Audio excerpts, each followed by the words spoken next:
this is recognizing that the negative impacts of climate change don't affect all people equally. It also means transitioning from a fossil fuel-based economy to a more sustainable future. MN350 is one of the groups that's pushing for this transition to protect our futures. You can even get involved too. That's great, especially since I'm concerned about pipeline projects like Line 3. How can I help MN350? Just find them on Facebook or visit mn350.org.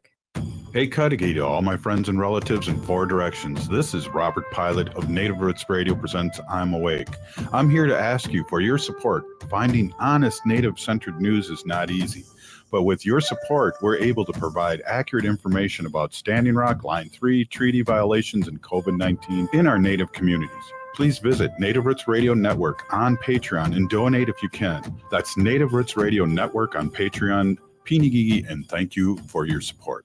As we head towards colder weather, it's important to make sure you're up to date on vaccinations and protected from COVID-19. The Native American Community Clinic is now administering the updated Pfizer bivalent booster. The updated bivalent booster helps protect against the original COVID-19 strain and against newer Omicron variants. And it will help restore protection that has decreased since previous vaccinations. People age 5 and older are now recommended to get an updated bivalent booster dose at least 2 months after their last COVID-19 shot. That means the bivalent booster may be given after a person's primary series or after their last booster shot, regardless of what brand you received before. Even if you've already had COVID-19, you should get vaccinated. Right now, at the Native American Community Clinic, you can get COVID-19 vaccines, including updated boosters, at the same visit as other vaccines. However, if you've received a recent monkeypox vaccine, you may need to wait 4 weeks before you can get a COVID-19 vaccine, and you should discuss this with your provider. Schedule your vaccination appointment with the Native American Community Clinic by calling 612-872-8086.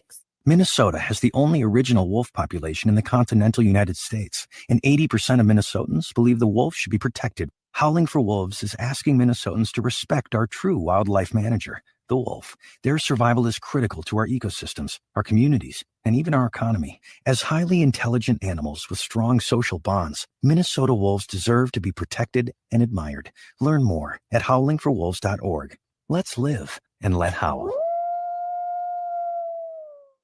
With a look at your AM 950 weather, I'm Patrick Lilia. Cloudy tonight with a low of 18, then clearing on Tuesday with a high of 35.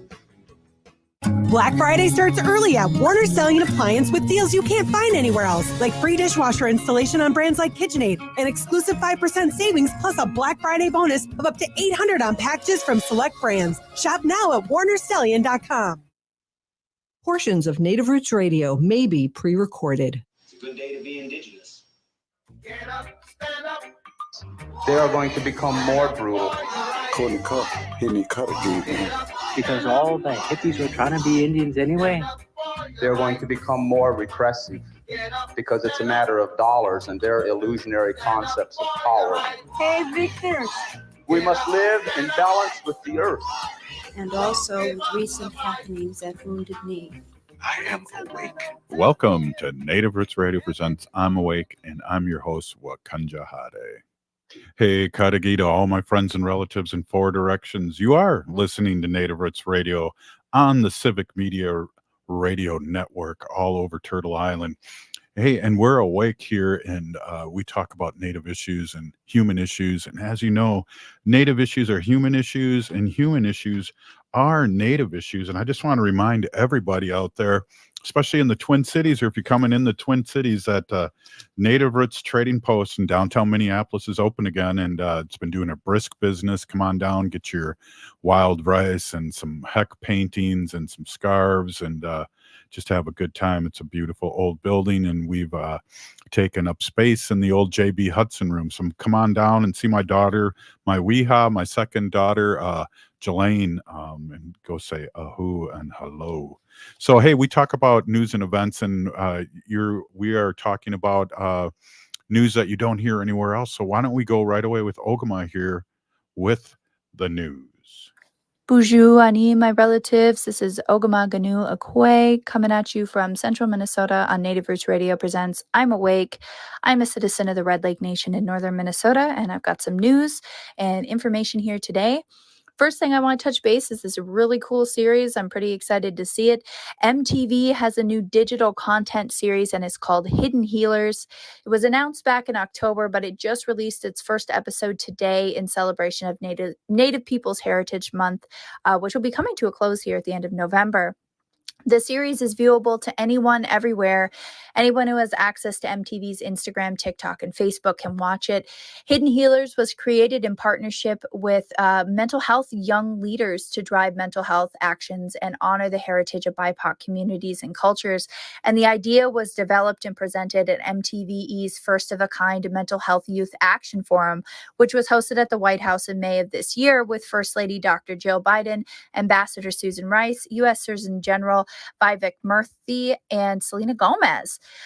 There's a press release with a lot more details, but really excited that this is coming out and that people are talking about the important aspects of mental health when it comes to our BIPOC communities, our Native relatives, and all of those things are intersectional. So really excited. Again, check out Hidden Healers on MTV, anywhere you get MTV on social media. Next story is coming out of MN350.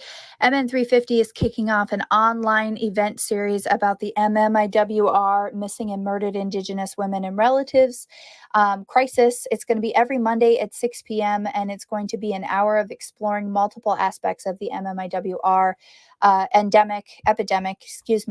This is starting tonight and we'll give a basic overview of the MMIWR project and hold a brief discussion about what they're working on.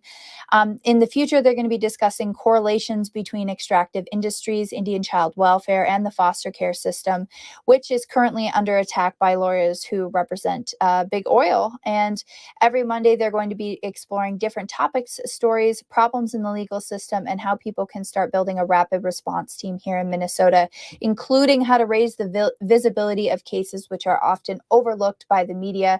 This is hosted by Jessica Gadakatoon Smith, who is the MN350 Missing and Murdered Indigenous Relatives organizer. Again, this is online on MN350, so you can go to mn350.org and click on their events tab to register for this event and basically give an overview and 101 overview of the MMIWR project that MN350, one of the sponsors of Native Roots Radio, is currently working on. So excited to hear about that event. For those of you that took the chance to do so, the Public Utilities Commission was open receiving comments on a routing permit for the Otter Tail Wilkin CO2 pipeline. That's right, CO2 carbon pipeline. The pipeline would carry carbon dioxide captured at an ethanol production plant near Fergus Falls to the western border of Minnesota. And there were a lot of people who are opposing this project, and including the false claim that it would reduce CO2 emissions. The comment period closed today at 4:30 p.m. So those of you who sent your comments in, thank you so much for doing that. It's great that you were able to do that. If the construction is allowed, this would be the first approval for a CO2 pipeline in Minnesota. And it's a small part of a much larger system that's been proposed to transport CO2 from a number of ethanol plants in Minnesota and the surrounding states. And past efforts to capture CO2 from those power plants and from ethanol production have really failed.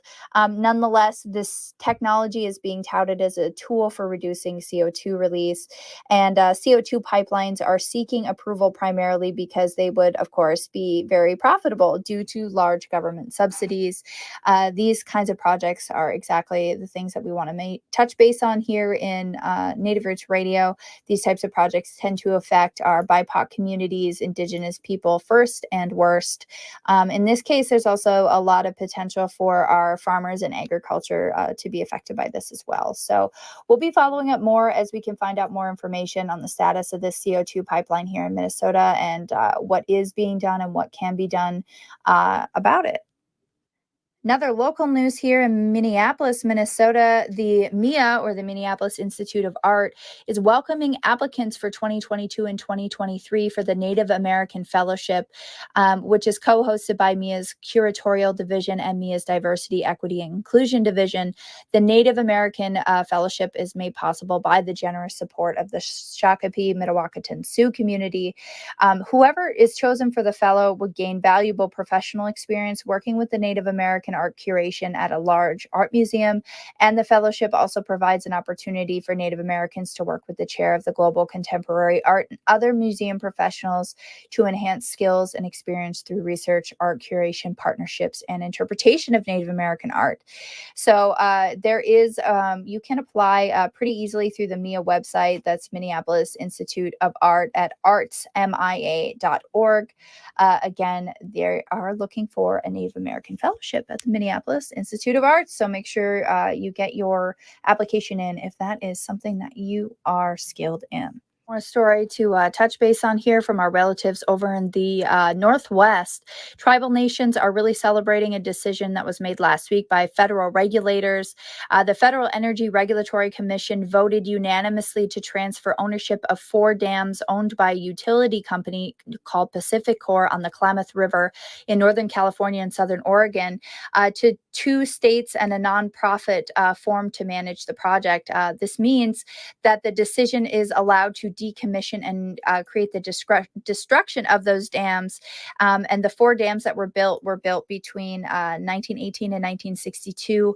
And the salmon in those rivers have been blocked from reaching spawning areas and contributing to their major decline. Chairman of the Yurok tribe, Joseph James, said the Klamath salmon are coming home and that their people have earned this victory, and with it, their sacred duty to the fish that have sustained their people since the beginning of time. It is a $500 million project, and it's said to be the largest dam removal project, restoration and river restoration project in the country. And it is being led by businesses and contractors owned by tribal governments and citizens. And federal environmental impact analysis of the project will be moving forward. So big congratulations to the Yurok tribe in the Pacific Northwest and California. Always glad when our relatives have those types of victories. That's been the news here on Native Roots Radio with Ogama Ganuakwe, and we'll head back to you, Robert. Hey, thank you, Pinigigi. Ogama is always talking news all over that you don't hear anywhere else except here on Native Roots Radio. Hey, we have Dr. Stately today, and we're going to talk a little bit, too, with our intern, Ayana, a little bit about how she celebrates Thanksgiving. And I'm going to play a little clip from Teen Vogue, and we're going to have a little fun with that. But hey, you're listening to Native Roots Radio on the Civic Media Network. I'm Awake. We'll be right back after this short break. Stay with us.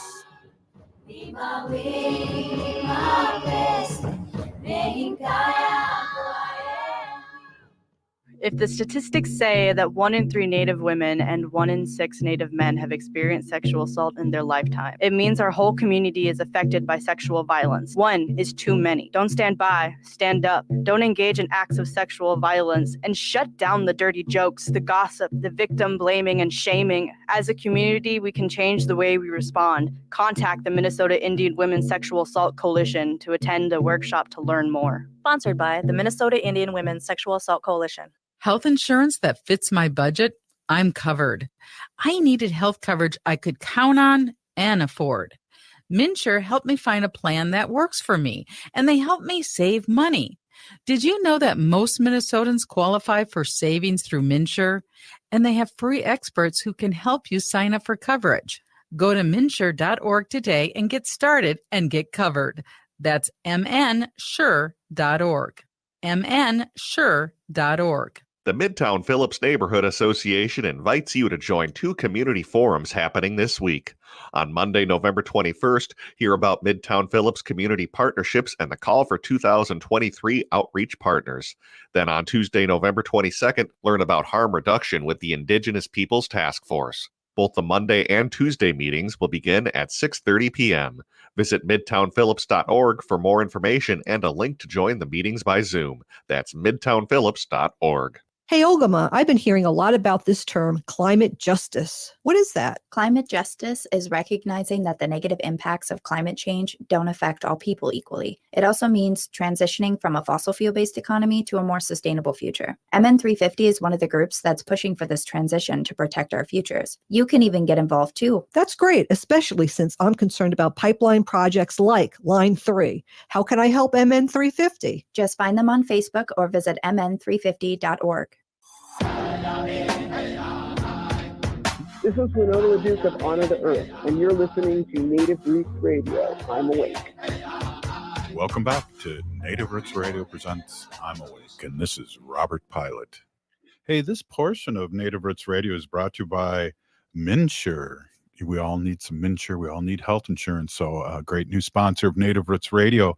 Hey, I have our intern on. Say hello to everybody. And what I want to do is play this Teen Vogue video in audio, of course, and maybe get your response. And we'll talk a little bit about that. And by then, Dr. Stately will be on and you'll be off the hook. Oh, who?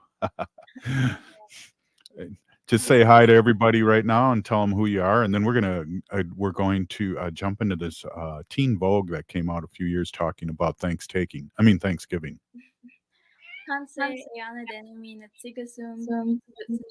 Southside Minneapolis, Hello, my name is Ayana Denemy, and I'm from Papixi's Cree Nation, Treaty 4 territory. I come at you from Southside Minneapolis.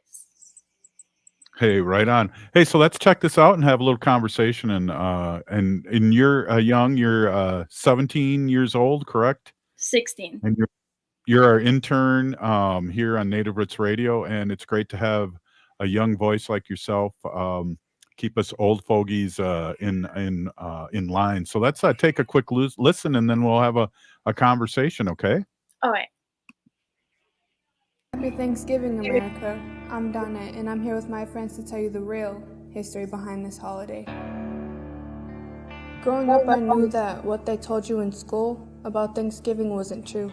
That's not the true story. The true story behind Thanksgiving was, after every killing of a whole village, these European settlers celebrated it, and they called it Thanksgiving. But it wasn't until Abraham Lincoln became president that it became an official holiday.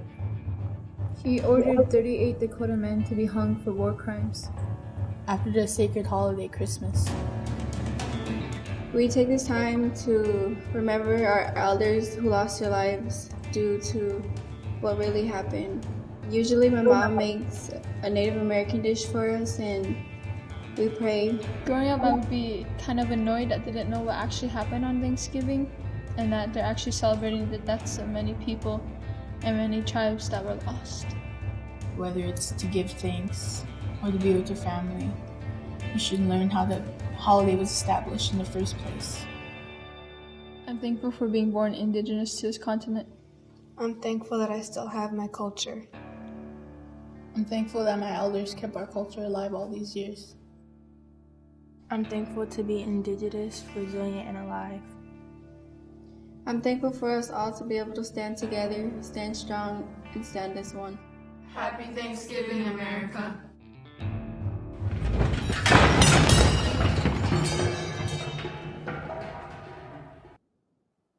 Wow, what'd you think? Ayana, have you seen that before?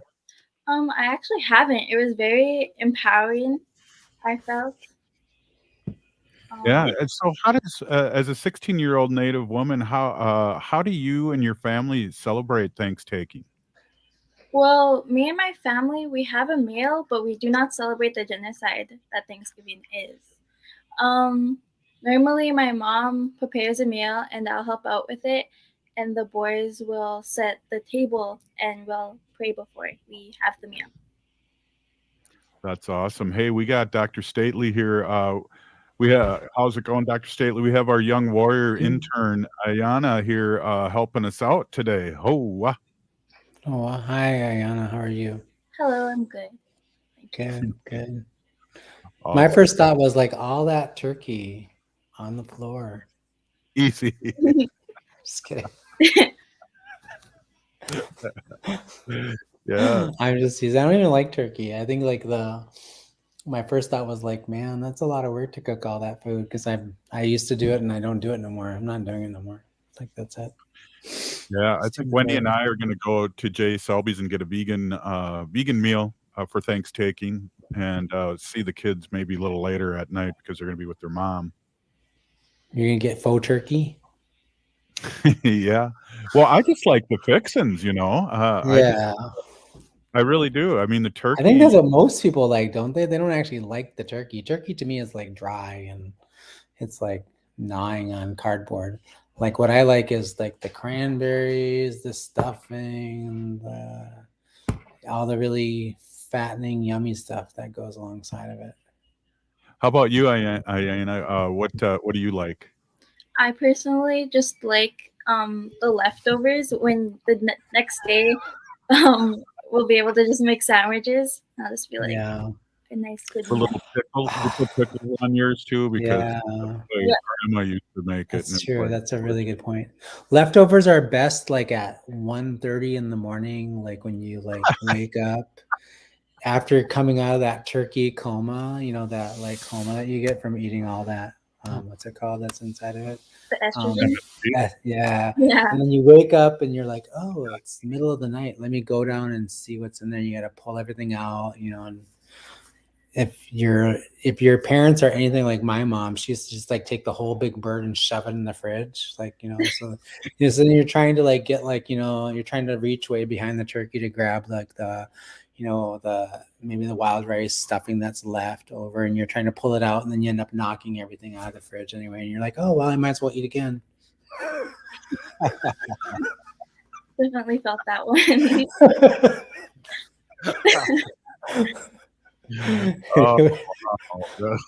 But, no, this year my family and I are not going back to South Dakota for Thanksgiving weekend.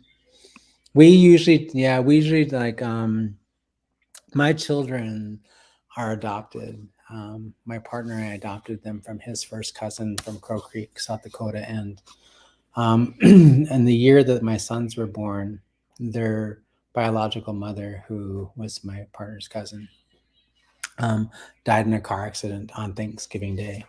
And Crow Creek has this thing that it does where on every year, like a lot of the folks living on the res, they'll go to the graves and clean them up and stuff like that, and then they go home and they have dinner and share their meals with their families. But we've always gone back every single year, with the exception of probably this year, and I think the COVID year a couple of years ago we didn't go, because it's a way of us acknowledging the significance of their biological mother's involvement in their life and helping us to create a family.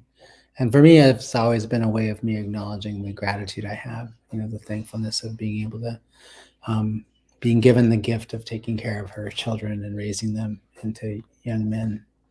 And how transformative that was for my own life. And so it's over the last decade and a half, that's really been like a lot of the focus of my orientation around this specific holiday. So I think of it as it's interesting you bring that up because we haven't talked for a couple weeks, and I was in DC for the ICWA hearing, and I'm an adoptee, and it's all around us, and you have a story with your boys, and I had to find my way back. Yeah. I know so many people who are impacted by that adoptee history. I think I've talked about this before actually here on this show, where I said like, that I'm a boarding school survivor, and myself and my 4 older siblings, we all went to boarding school. Ironically, in Chamberlain, South Dakota, which is just about 20 miles south of Crow Creek, which is where my children are from. And, you know, it was, you know, my mom sent us to boarding school because she had no other choice. Like the county child protection services were going to take me and my siblings away from her for neglect, right?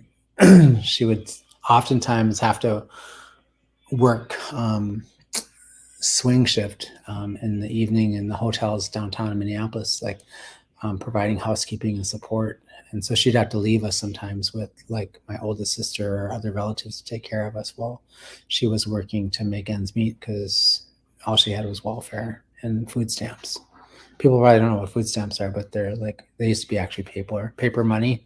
Now everybody has EBT cards. They're like, what are food stamps? But that was, you know, how I ended up in boarding school. And so I know so many people, and I remember having this conversation with her. I was like, why did you send us to that place? That was a horrible place.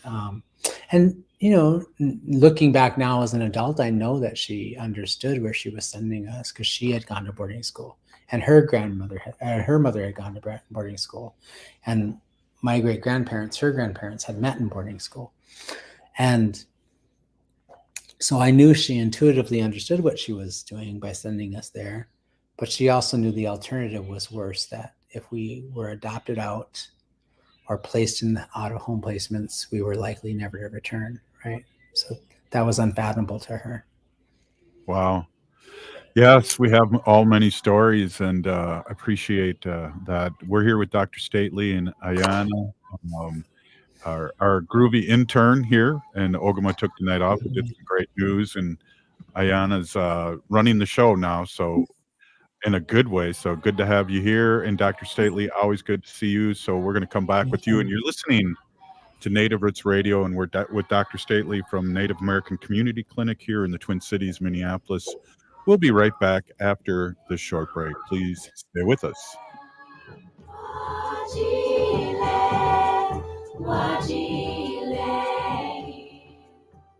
J&S Bean Factory is a native-owned, community-supported, cozy, artsy coffee shop which offers roasted on-site beans, live music, and baked goods. Relax in the beautiful outside patio.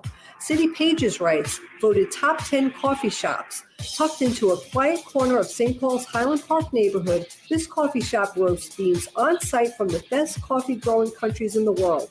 Located at 1518 Randolph Avenue, St. Paul. The good stuff. The Midtown Phillips Neighborhood Association invites you to join 2 community forums happening this week. On Monday, November 21st, hear about Midtown Phillips community partnerships and the call for 2023 outreach partners. Then on Tuesday, November 22nd, learn about harm reduction with the Indigenous Peoples Task Force. Both the Monday and Tuesday meetings will begin at 6:30 p.m. Visit midtownphillips.org for more information and a link to join the meetings by Zoom. That's midtownphillips.org. As we head towards colder weather, it's important to make sure you're up to date on vaccinations and protected from COVID-19. The Native American Community Clinic is now administering the updated Pfizer bivalent booster. The updated bivalent booster helps protect against the original COVID-19 strain and against newer Omicron variants. And it will help restore protection that has decreased since previous vaccinations. People age 5 and older are now recommended to get an updated bivalent booster dose at least 2 months after their last COVID-19 shot. That means the bivalent booster may be given after a person's primary series or after their last booster shot, regardless of what brand you received before. Even if you've already had COVID-19, you should get vaccinated. Right now, at the Native American Community Clinic, you can get COVID-19 vaccines, including updated boosters, at the same visit as other vaccines. However, if you've received a recent monkeypox vaccine, you may need to wait 4 weeks before you can get a COVID-19 vaccine, and you should discuss this with your provider. Schedule your vaccination appointment with the Native American Community Clinic by calling 612-872-8086. Health insurance that fits my budget? I'm covered. I needed health coverage I could count on and afford.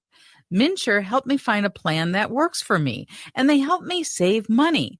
Did you know that most Minnesotans qualify for savings through MNsure? And they have free experts who can help you sign up for coverage. Go to MNsure.org today and get started and get covered.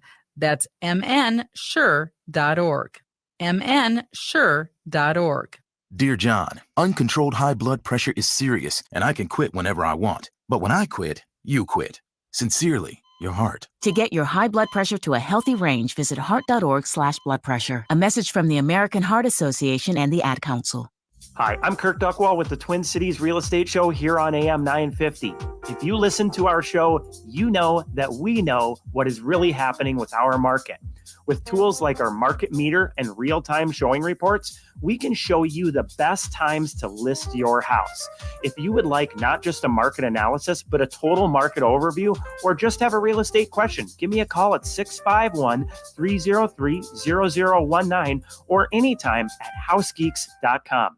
Minnesotans age 65 plus might qualify for Health Partners Minnesota Senior Health Options. The plan includes personal support, coverage for medical, prescription drugs, and dental, plus over 30 extra benefits. Eligibility information is available at healthpartners.com/oneplan. Health Partners is a health plan that contracts with both Medicare and the Minnesota Medical Assistance Medicaid program to provide benefits of both programs to enrollees. Enrollment in Health Partners depends on contract renewal.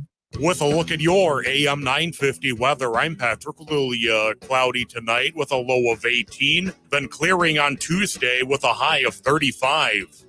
The Great Wall has been serving up authentic Peking and Sichuan favorites for over 40 years. The Great Wall is located on France Avenue along the Minneapolis-Edina City line. Check out their menu at greatwallrestaurant.us. Bonjour, I am Oshawashko Gijig. I'm from Red Lake Nation, and you're listening to Native Roots Radio. Welcome back to Native Roots Radio presents I'm Awake. Hey, this portion is brought to you by the Minnesota Indian Women's Sexual Assault Coalition. And I just wanted to say hello to everyone. And Ayana disappeared on us. I'm going to add her again and just Ayana, what do you think of the show so far? This is your first show, so we're excited to have you on. Yeah, hello. I'm thinking it's a different feeling. I'm very used to just being on the banners. So being live, I feel very red, kind of nervous, but I'm taking it head on. Right on. And isn't Dr. Stately cool? Yeah. I thought it was so cool how you were just like talking about your experiences. I really like that. Right on. We, Dr. Stately, you're on mute. Okay. We love just having a conversation here with Dr. Stately. We never know really what we're going to talk about. And we used to prep, what we're going to talk about. And then, of course, I just went off script. And now Dr. Stately just listens to NPR before he comes on. And sure, I do.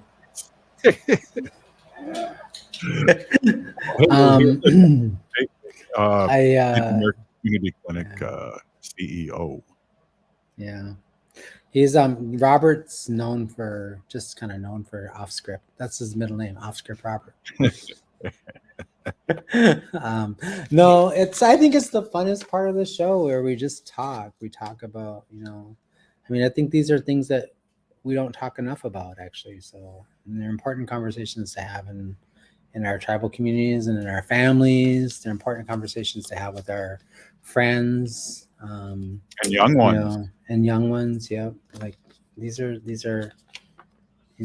important things to talk about. These are things that I am so inspired by young people like Ayana and other folks. Like the young women that were in that video, it's like those are not things that, when I was, I don't know how old you are. I'm assuming you're 19, 20-ish or something. No? 16. Okay. So like when I was your age, we weren't having those kinds of conversations, and we weren't certainly having those kinds of conversations like out loud and in public in that way. Of course, we didn't have anything that was even remotely like social media, right? Or YouTube or any of those things. So those spaces and places were not even places that we could show up in, right? And so I'm so impressed every single time I see young, strong, intelligent, outspoken,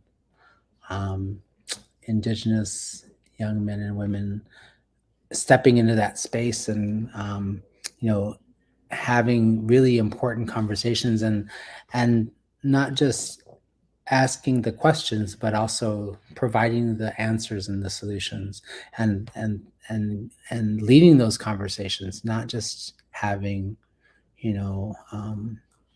commentary afterwards, but being the leaders of those discussions in their communities.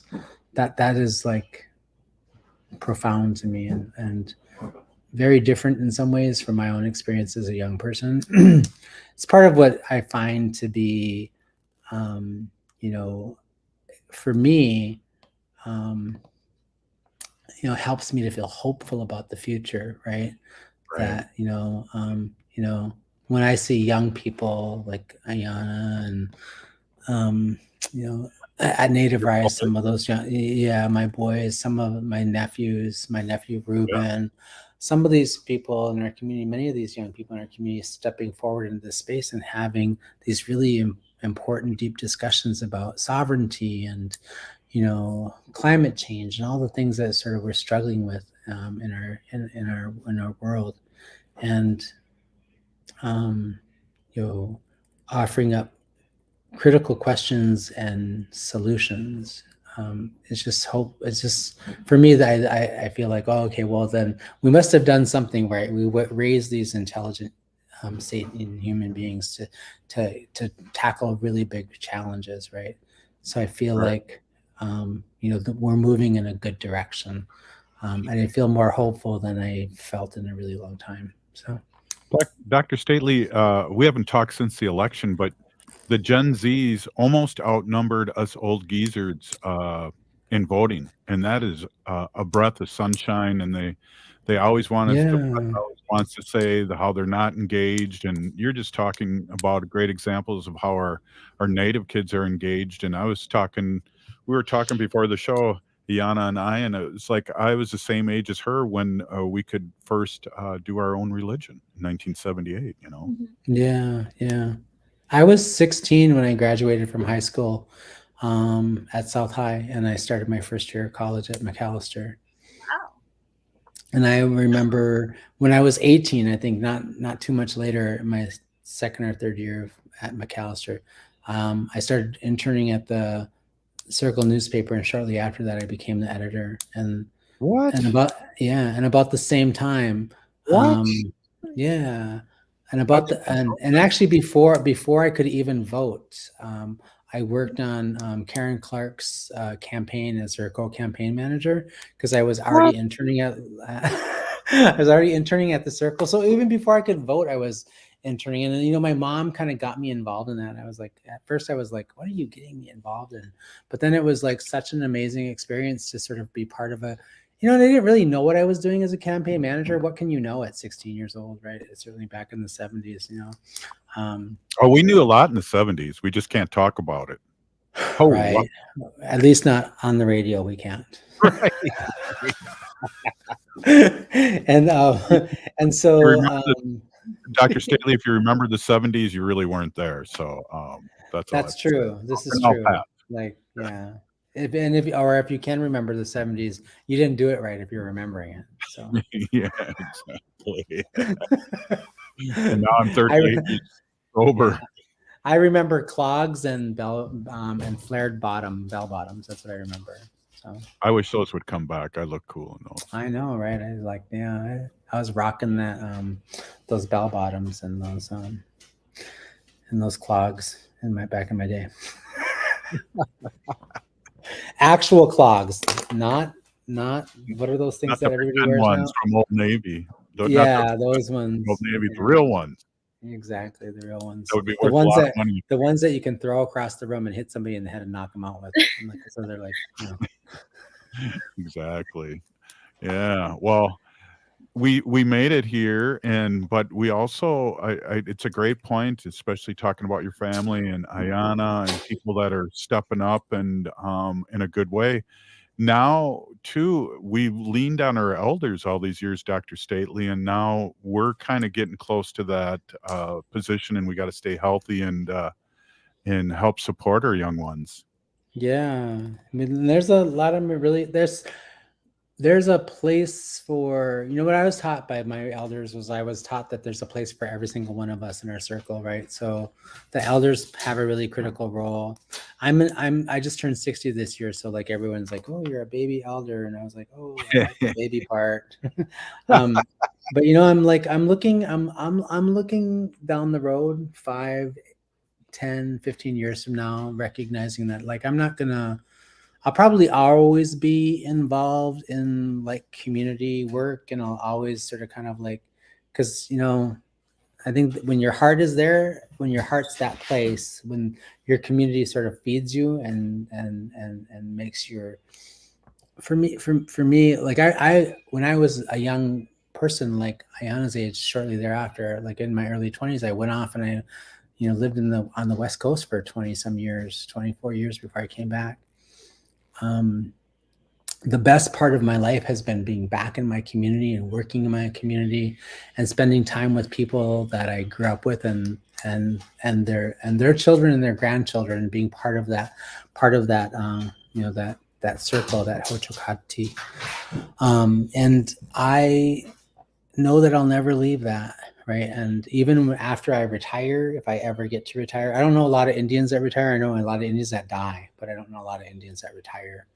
Right. Because like the work that we do isn't just our work, it's our community and our people are our life, our lifeblood. And I think I will always work in that area, whether I'm getting paid to do it or not.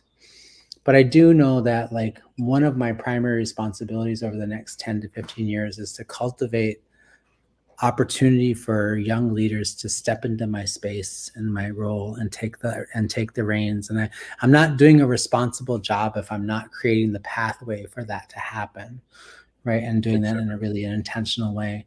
And so, I'm here because people before me thought about me being here. Exactly. And that's why we have Ayana on tonight, because she may be one day running the show, and you and I will be sipping cappuccinos at some coffee shop listening. One day she could be in that governor's cabinet. She could be running the whole entire state. That's right. Yeah, definitely. Yeah. Or at least Native Roots Radio. Right. Well, if you want to set your sights lower, then go ahead and do that.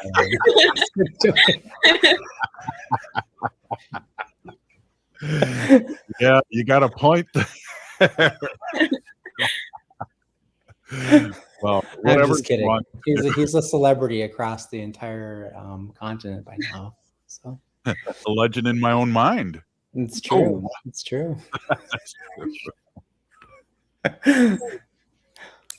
Well, we have to take a break in about a minute or so, Dr. Stately, and I just want you to make sure, and both of you make sure that you can howl for the next segment, because we'll be howling for wolves here. Yeah, and absolutely. I can't wait. I'm gonna go gargle now. Yeah, get some salt water in there for sure. Hey, well, that reminds me, we're with Dr. Stately. We're with Ayana and her first show, and I can tell she's really loving it. Oh, and there was a thumbs up. No, there wasn't. Hey, and you're listening to Native Roots Radio presents I'm Awake, and we're with Dr. Stately at Native American Community Clinic, and we'll be right back after this short break. Stay with us. Hey, Olgama, I've been hearing a lot about this term, climate justice. What is that? Climate justice is recognizing that the negative impacts of climate change don't affect all people equally. It also means transitioning from a fossil fuel-based economy to a more sustainable future. MN350 is one of the groups that's pushing for this transition to protect our futures. You can even get involved too. That's great, especially since I'm concerned about pipeline projects like Line 3. How can I help MN350? Just find them on Facebook or visit mn350.org. Minnesota has the only original wolf population in the continental United States, and 80% of Minnesotans believe the wolf should be protected. Howling for Wolves is asking Minnesotans to respect our true wildlife manager, the wolf. Their survival is critical to our ecosystems, our communities, and even our economy. As highly intelligent animals with strong social bonds, Minnesota wolves deserve to be protected and admired. Learn more at howlingforwolves.org. Let's live and let howl. Hey, Wendy, what are we doing for dinner after the show? How about we go to J. Selby's on 169 Victoria Street in St. Paul? They have a delicious plant-based menu that's compassionate and environmentally sustainable. I'm getting their spot-on vegan Big Mac, the dirty secret. You can pick up and they deliver within a 5-mile radius, or you can call them at 651-222-3263 or visit jselbys.com. Well, you sold me, Wen. Let's go order at J. Selby's tonight. I'm hungry.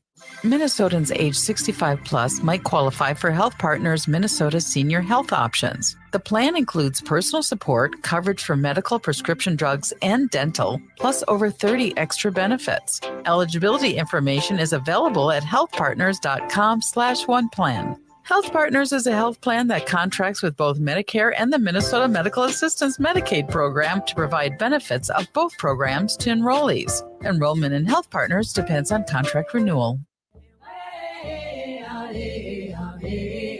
Hi, I'm Jane Fonda, and you're listening to Native Roots Radio. And we're back to Native Roots Radio presents I'm Awake, and this is Robert Pilot. Hey, this portion of Native Roots Radio is brought to you by Howling for Wolves, protecting wolves for future generations. I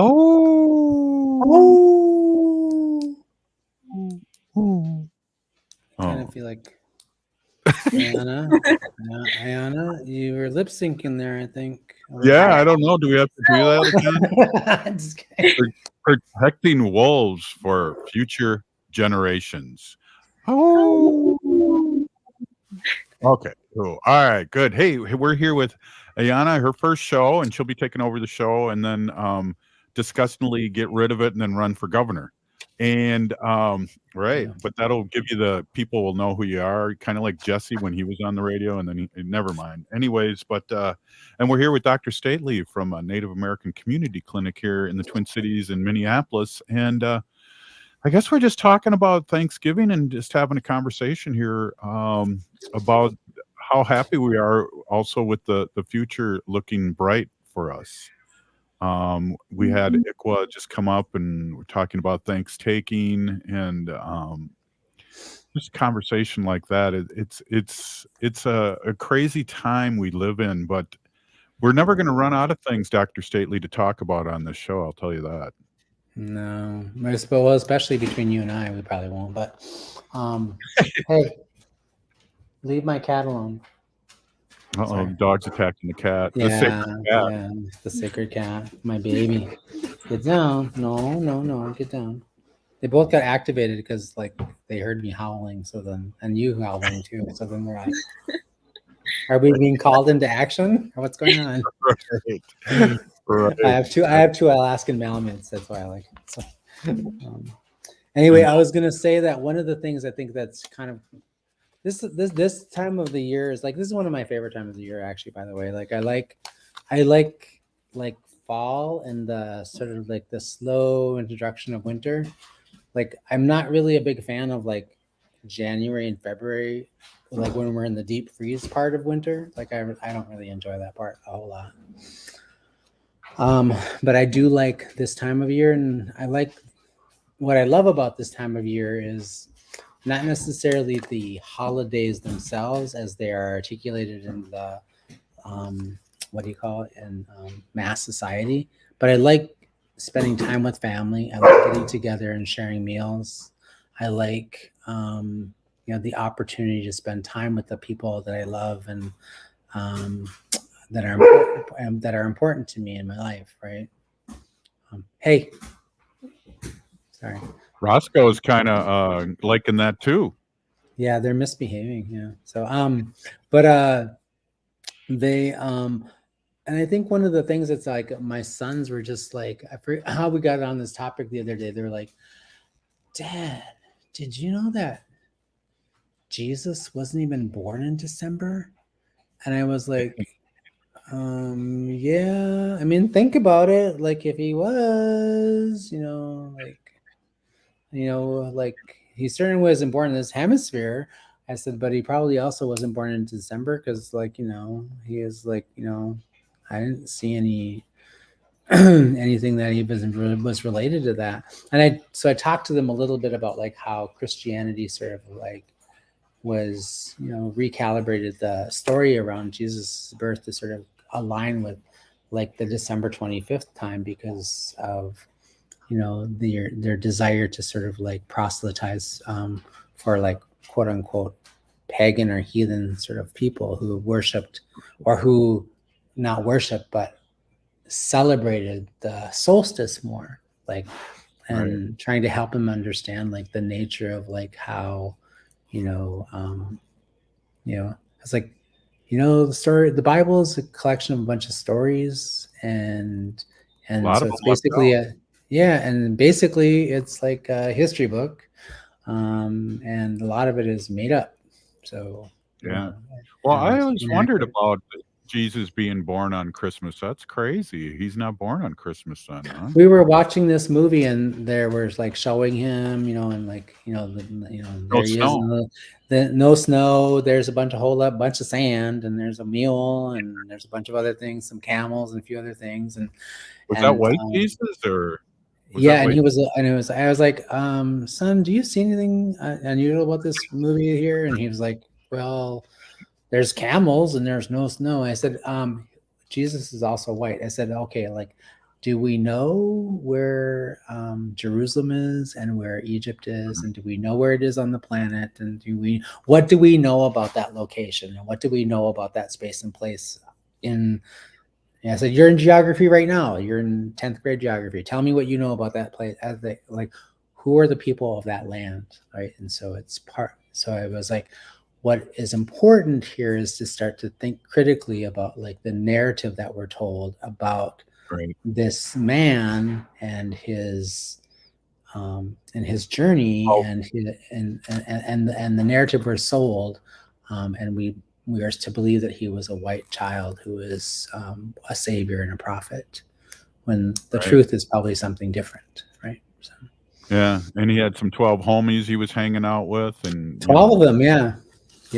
And then also, I heard years ago when I seemed to care a little bit about this, that a woman also, there was women that wrote books that were left out in the Bible too. Mm-hmm. Yeah, but that's just a rumor I'm starting right now in the show. Well, the Bible is filled with women. A lot of them are reimagined in not such great ways, right? Exactly. So, but yeah, I love that you call them 12 homies. In today's society, they'd be called 12 something else's, but right, right, not disciples, degenerates probably. Right, and they had to have some Judas dude too. So every crowd has one of these guys that we call them narcs in the 70s. But we regress. Yep. Judas, yep. Snitches get stitches, Judas. Right. What do you call them now, Ayana? What do we call snitches now? Oppositions. Oppositions. I was gonna say we call them whistleblowers now today. Yeah. I like that. We're cool. We're gonna learn a lot here. Yeah, they're good. Right. Yeah, exactly. Oh, yeah. Well, we're being a little silly. I think this will be the best of Native Roots Radio. So people are probably wondering what's in our eggnog. So I'm drinking a little green bit. tea, No, so I just celebrated 38 years sobriety on the 9th. Woo-hoo. Awesome! Congratulations. Yeah, I'd be dead now if it wasn't for being in some sort of recovery. So I'm always thankful, and this is a good month for me, not only because it's Thanksgiving, but I'm also grateful. It's Gratitude Month in the AA circles. One of the things I want to put a big shout out to our community right now, all of our listeners, is like, I think it's often an important time. Like I always think of this time, and I try to tell this to my kids too. It's like spend the time thinking about like what you're thankful for. Find something to be grateful for, because no matter what, you always have something. You're a little bit better in a better situation than a lot of other people, and so I try to get them to do that. And I want to encourage our community to sort of remember our elders. Go check on an elder.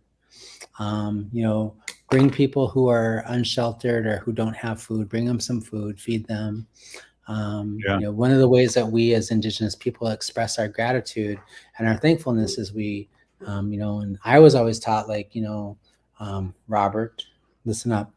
I was always taught that, one of the ways you demonstrate your wealth is you give your things away, Robert, like that amazing poster behind you. I'm waiting for the frame.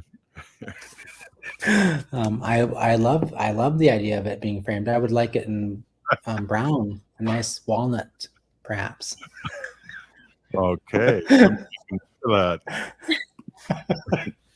But no, really, like, go check on elders, bring food to people that are less, well off as you. Give your shirt off your back. Do the things that that.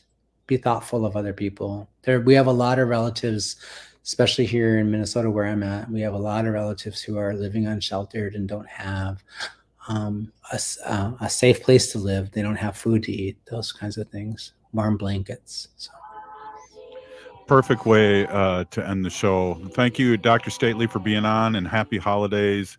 Ayana, we're going to make this the best of, and we're going to send this all over our network. Great job, and thank you for stepping up and doing all the great work behind the scenes too, and being on the air. So, hey, you're listening to Native Roots Radio presents I'm Awake, and tomorrow we're going to have Rachel on, who did the free Leonard Peltier walk, and I just want to say, free Leonard Peltier now. This is Gregory Rich, host of Drink in the Style and owner of Habitation Furnishing and Design.